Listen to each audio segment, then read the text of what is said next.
Pirates protecting their harbor fire off a cannonball towards an intruder sailing ship.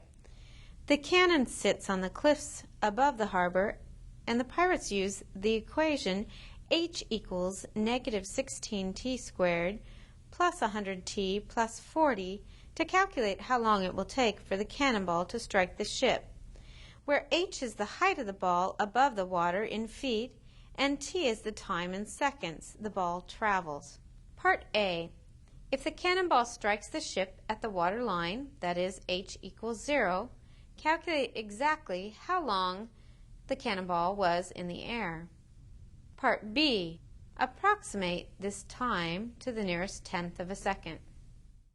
For this particular problem, we have our equation for our height of our cannonball. The height is 0 when it hits the water, which is what we want to calculate. So this is the equation we need to solve. We're going to use quadratic formula, but first I notice that 4 goes into every single number here. And I'd like a positive coefficient here, so how about if we divide everything by negative 4? 0 divided by negative 4 is 0. Negative 16 divided by negative 4 will be a positive 4, and you still have your t squared in this term. And then 100t divided by negative 4 is negative 25t, and 40 divided by negative 4 is negative 10. These numbers are much smaller and will be much easier to plug into our quadratic formula you see here. So we're going to let a equal the 4.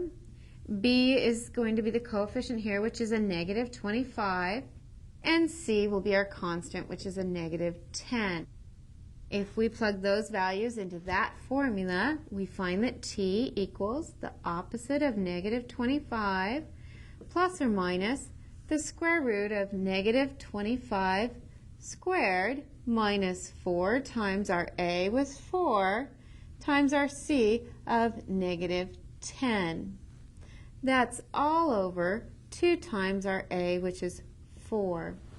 We will start simplifying by looking under the square root here. Negative 25 squared is 625. And then negative 4 times 4 is negative 16 times negative 10 is a positive 160.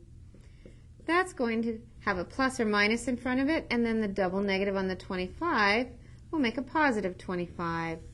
All over 2 times 4, which is 8. Now we're almost done simplifying. We need to go ahead and combine these to get square root of 785, and that is going to be added and subtracted from 25 and all over 8. Now we need to keep in mind that it doesn't make sense to have negative time, so if you take 25 and subtract square root of 785, we're going to get a negative number. So for this problem, the 25 minus square root of 785 all over 8 will not make sense. So we would say that t in exact form for part A of our problem is 25 plus square root of 785 all over 8 seconds.